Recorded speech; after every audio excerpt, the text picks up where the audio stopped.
excuse me, have the actual direct influence over a particular issue? Do you think that's something a board of selectmen should get involved in and try to come forward and take a leadership position on issues that aren't necessarily within their area of expertise? Yeah, I think a good example of that was recently when we had some people that lived on Edwards Drive, a development 5 or 6 years old, came to the Board of Selectmen after they had gone to the planning board and had some negotiations with them over some issues in their development that were never finalized by the builder.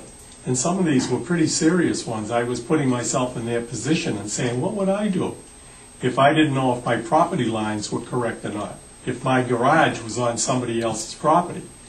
And I guess they had issues with the roads and things like that. And I think Dan probably is a little more familiar with that than I am. And your question about the Board of Selectmen is the same when you go to the planning board. The planning board try to address those issues. They can only go so far. And so the residents took it to the Board of Selectmen. Now, what the Board of Selectmen did was they asked the planning board to come in. They asked the residents to come in. They asked the developer to come in. And fortunately, the developer appeared, at least, even though these issues had gone on, to be, now he was ready to take some corrective action. So I think because the Board of Selectmen got these folks together, and maybe they need to do more of that. And this goes back to the point of what you said. The Board of Selectmen don't run the town.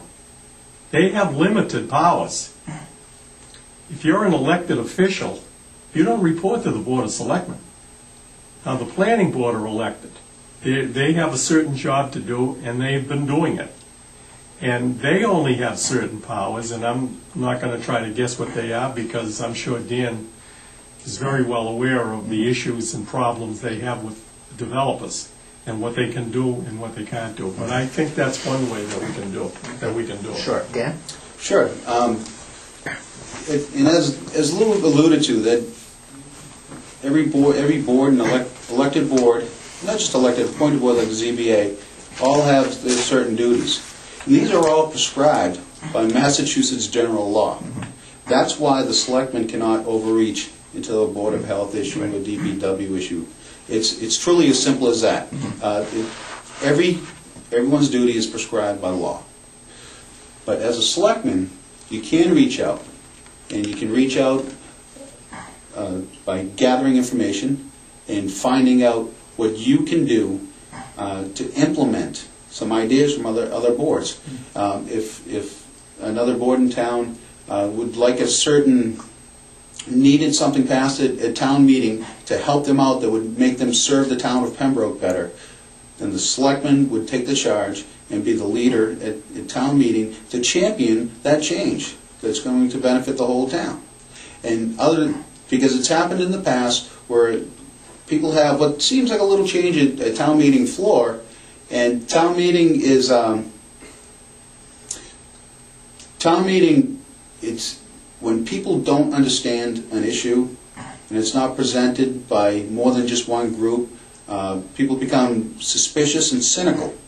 So if the selectmen understand an issue that will help another board or committee, we can stand up on town meeting floor and champion that for them and give them more exposure and lend more credence to their argument. Okay, thank you, James.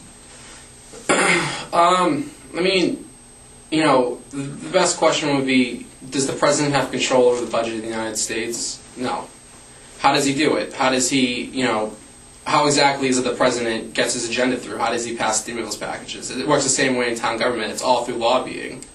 You know, you don't, you know, when you lobby, you don't buy votes no. You buy people's activity. So, you know, if in the event that there needs to be something done in the town, you know, even though the Board of Selectmen's job may not be to regulate it, you know, they have an obligation as elected officials to go to the people, you know, tell people what's going on, give them both sides of the issue, let them know what the causes of action or inaction or what the results would be. And if you're going to do that, I mean, really, it'll move itself along. And what it comes down to is the Board of Selectmen is a body that you shouldn't be log rolling issues through with, not a rub my back, rub your back situation. You know, look at it for what it is. If it helps the community as a whole, you pass it. If it doesn't, then you don't. And if there's differing opinions, you don't sit around and argue the issue until one side concedes. You take a vote and you move forward with it. In the event that, you know, if people don't like the issue, then people will say it. You know, if it's that hot of an issue, then people will move forward with it. Both sides will come out and both sides will talk about it. And if people don't understand it, then I wouldn't be doing my job as a selectman. And it's my job to let people understand and know exactly what the issue is, and like I said, what the results of action or inaction would be. And if it's not, then I'm not ready for the position. Okay. Well, I would like to end it there. I think we've been about an hour. I'd like to thank all three of you for coming out. I hope this was enlightening for everybody. And like I said before, it was a bit of an experiment. Hope it went well, and I thank you all for coming. So, Thanks for having us. Thank you. Thank you very much.